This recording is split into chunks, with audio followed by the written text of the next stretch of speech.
Liam and Oliver. Same city, same age, and the exact same $15,000 in savings. Liam uses his money for a down payment on a rental property. Oliver clicks confirm on a total market index fund. Both men feel like they've made the perfect move. And that's the point. But what happens next has nothing to do with the stock market, interest rates, or the size of their checks. It has everything to do with what each decision requires of the person making it. The math that separates them will make your stomach drop. It's not about timing. It's about the decision. This is where it starts. It's March 2015 in Phoenix, Arizona. Both Liam and Oliver earn $58,000 a year. They are 28 years old, tired of living paycheck to paycheck, and ready to stop watching others get rich while they stay stuck. One man's investment will be visible from the street. The others will be invisible for years. That invisibility, not the tax breaks or the bank loans, is the real story here. This is actually about whether you can build something you cannot yet see, touch, or show off to your friends. I'm Penny, and I've spent years studying how ordinary people, not the lucky or the rich, actually close the wealth gap. What I found is simple but life-changing. Your behavior compounds long before your money does. Let's look at the real truth about which path actually builds generational wealth faster. In the beginning, Liam feels like a winner. He has a physical property. He can drive past it, touch the walls, and see the roof. He has a signed lease in his desk drawer and a tenant's name saved in his phone. When he's at lunch with his coworkers, they ask him how the real estate business is going. He has stories to tell. He feels like a businessman because his investment is something the world can see. On the other side, Oliver's experience is much quieter. You clicked a button that said, confirm. A number appeared in a digital account on your phone, and that was it. There was no handshake, no grand opening, and no keys to hold. There was no photo worth posting on social media. You didn't feel like a mogul. You just went back to work. 6 months into the journey, the difference in how these two feel is huge. Liam's property is real in every way that most people understand. It's a house on a street. Your investment is just a blinking number on a screen. A number that almost nobody in your life would find impressive yet. If you showed it to a friend, they might just shrug. This is the hardest part of the start. It looks nothing like the wealth you see in movies. While Liam is getting high fives for being a landlord, you are sitting in silence, watching a small balance move up and down by a few dollars. It feels like nothing is happening. But this is where the foundation is laid. You are learning to value what is growing, even when the rest of the world can't see it yet. By the time we hit the 6-month mark, Liam is seeing checks come in. His gross rental income is officially flowing. On your side, the index fund is up, but only by a small amount. If you looked at both bank accounts right now, neither number would look life-changing. There are no private jets or mansions yet. It's just a slow, steady start. But as we cross into year 1, something deeper has happened. You have contributed to your fund every single month, without fail. Your balance shows that growth, but it doesn't show the most important thing you built this year. Proof. You proved that you didn't need that money to survive. It wasn't load-bearing for your daily life. You didn't miss it when it left your paycheck. And you didn't reach in to grab it when you wanted a new pair of shoes. You built a powerful behavioral muscle in total silence. There were no crowds cheering for you. No one gave you a trophy for hitting your monthly transfer button. Most people fail right here. They check their balance at month 6, see a number that looks boring, and they just stop. They don't make a big announcement about quitting. They just let the transfer fail 1 month, then the next, until the habit is dead and buried. But you are not that person. It's not because you are a genius or because you have a secret. It's simply because you kept the machine running. That is the only real difference at the 1-year mark. It's not exciting and it's not flashy. It is completely ordinary, and that is exactly why it works. While Liam is busy managing a house, you are busy managing yourself. One of those is much harder to do long-term. By year 3, we have enough data to look at the math. And this is where the tension starts to build. On paper, Liam looks like he is winning big. His gross rental income sounds impressive when he talks about it at a backyard barbecue. But when you strip away the layers, the story changes. He has to pay the mortgage, the insurance, and the property taxes. Then reality hits. A major repair like an HVAC system breaks down, and the house sits empty for 2 months while he looks for a new tenant. When you look at his net profit, the money actually left in his pocket, it is much thinner than the headline number he tells his friends. Meanwhile, your portfolio is still quietly growing.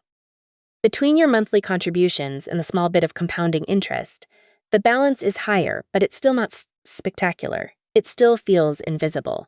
If you compared your account balance to the total value of Liam's house, the gap looks huge. We have to be honest about why. Liam is using a tool called leverage.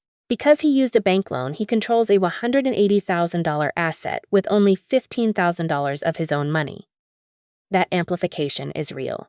If the house value goes up even a little bit, it makes his small down payment look like a genius move. This leverage is the reason real estate stays so competitive in this comparison for the first decade. Then a market correction arrives. The stock market prices drop, and the red numbers on your screen might look scary. Most people panic here. But you do nothing. The automatic transfer just keeps running. Without even trying to be a hero, you are now buying more shares at lower prices. You aren't calling it a master strategy or timing the market. It's just what you do every month. While Liam is stressed about his property value and his empty rental, you are calmly building a machine that thrives on the very dips that scare everyone else away. Now we have to talk about the part that most people ignore until it's too late. This is the moment where gross income meets reality and becomes net profit. For Liam, the math starts to get messy. First, there is vacancy. In a city like Phoenix, rental properties are empty about 8% to 10% of the time on average. If Liam charges $1,200 a month for rent, that is nearly $700 of lost income every single year. And that's before he even spends a dime on repairs. Then there is maintenance. The rule of thumb in real estate is to set aside at least 1% of the property's value every year just to keep it standing. On a $180,000 house, that is $1,700 a year for basic fixes. And remember, that is just an average year. That doesn't cover the big, scary stuff we call capital expenditures. These are the silent killers of wealth. A roof costs up to $12,000 and lasts 20 years. An HVAC system costs about $8,000 and lasts 15 years. Even a simple water heater is $100 every decade. When you break those costs down, Liam has about $400 in silent bills piling up every single year, even if nothing breaks today. It gets even more expensive if Liam wants his time back. If he moves for work or just gets tired of taking middle-of-the-night phone calls about leaky toilets, he has to hire a property manager. That usually costs another 10% of the rent, or about $300 a year. Suddenly, that passive income doesn't look very passive. Finally, there is the worst-case scenario. A bad tenant. In Arizona, evicting someone can take up to 5 months and cost $5,000 in legal fees and lost rent. This isn't just a scary story. It happened to Liam in year 4. All of these costs arrived quietly, one by one. None of them were in the colorful brochure he read when he first bought the house. While your index fund costs almost nothing to hold, Liam is learning that owning a physical asset means paying an existence tax. Every single day. By year 10, the wealth machine finally starts to turn. For Liam, his house has gone up in value by about 3.5% each year. His equity, the part of the home he actually owns, has grown quite a bit. However, his actual monthly cash flow has stayed modest. After paying for all those repairs, vacancies, and management fees we talked about, the real money in his pocket hasn't been a flood. Plus, he had to spend 10 years of weekends and phone calls to protect that asset. On your side, the numbers tell a different story. Over the last decade, you've put in about $4,300 of your own money. But because of the way compounding works, your portfolio has crossed a magic threshold.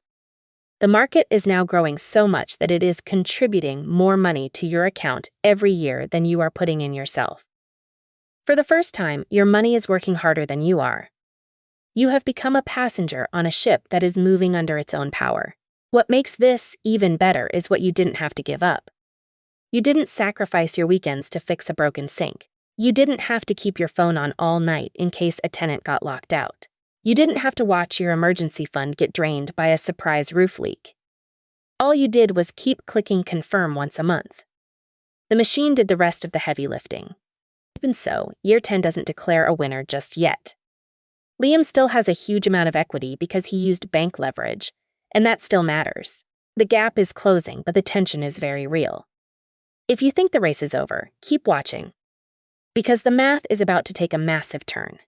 I want to be completely honest with you. Index funds are not always the obvious choice. There is a very strong stand-down case to be made for real estate, and we shouldn't ignore it. First, let's talk about that leverage again. Liam controlled a $180,000 house with only $15,000. When you started, you put in $15,000 and controlled exactly $15,000. That is a massive gap. In a market where housing prices are going up, that ability to use the bank's money to grow your own wealth is a huge advantage that index funds simply don't have. Then there is the issue of cash flow. Every month, Liam gets a rent check. It's actual money he can hold in his hand. Your index fund portfolio doesn't give you anything you can spend unless you decide to sell your shares. If you are someone who needs extra cash right now to pay bills, that monthly rent check is a big deal. Real estate also comes with a special tax break called depreciation. It is one of the most powerful ways to save money on taxes in the United States. And as an index fund investor, you don't get to use it. Finally, there is the emotional side of things. When the stock market crashes, and it will crash at some point, your account balance might drop by 30% in a single month. When that happens, there is no physical building to look at. There is no tenant paying rent to remind you that your investment is still there. All you see is a smaller number on a screen. For most people, that feels like losing real money, and it's much harder to stay calm. These are not small points. They are the exact reasons why many smart people choose real estate over stocks. This comparison isn't about saying one is stupid and the other is smart. It's about being honest about the trade-offs. Real estate gives you more power and tax breaks, but it demands your time and your peace of mind. Index funds give you simplicity and freedom, but they require a stomach of steel when the market gets bumpy. Now we reach the point where the math stops being a slow crawl and starts to look like a miracle. By year 20, you have put in about $86,400 of your own hard-earned money. If we look at the historical average of a 9% annual return, your portfolio is now worth somewhere between $185 and $210,000. Compounding is no longer a small, subtle force. It has become the very structure of your wealth. The machine is running at full speed whether you check the balance or not. By year 30, your total contributions have reached $129,600. But the balance in your account is approaching $450,000. Look closely at those numbers. You have contributed less than a third of what is actually sitting in the account. The rest of that money, over $300,000 of it, was created by the machine while you were sleeping, working, or spending time with your family. Then we hit year 40. You are still doing the same simple thing. $300 every month into the same index fund. Your total lifetime contributions add up to about $172,800. But based on those historical averages, your portfolio is now worth over $900,000. Your own contributions now account for less than 20% of your total wealth. The other 80% was built entirely by time and consistency. During these same 40 years, a property has also grown into a large amount of equity. It is a valuable asset, but it has required 40 years of labor, 40 years of repairs, and 40 years of managing people. If Liam wanted to double his returns, he had to buy a second property, which meant doubling his workload and his stress. Your portfolio, however, scaled in total silence. It didn't care if you had one share or 10,000. The work was the same. Every single month for 4 decades felt like nothing was happening. It felt too small to matter. But every cent stacked, and the result is a mountain of wealth that you didn't have to break your back to build. Step away from the spreadsheets and the percentages for a moment. This comparison doesn't have one single winner that works for everyone. It has an answer that depends entirely on one person. You. The real question isn't which investment has the highest return on paper. The real question is, what kind of persons are you, honestly? Are you the type of person who can handle late-night calls about broken pipes, deal with difficult tenants, and pay for a new roof out of your own pocket for 30 years? Or are you the person who can stay steady when your bank balance looks boring for a decade, keep cool when the stock market drops, and continue without any praise from the world? Both paths are hard. They are just hard in very different ways. Real estate is the active hard, full of physical work and surprises. Index funds are the quiet hard, requiring a level of patience that most people simply do not have. 5 years from now, if you take these lessons to heart, your life might look exactly the same from the outside. You might drive the same car, live in the same apartment, and work the same job. But on the inside, everything will have shifted. You will have stopped trading your future just to look like you are successful today. You will have optionality, the power to make choices that doesn't show on your face or in your zip code. If this new way of looking at wealth made sense to you, please share it with one person whose life it could change. The YouTube algorithm doesn't build wealth. Your consistent daily decisions do. Start with $300 every month. Start right now. The machine is open and waiting for you to turn it on.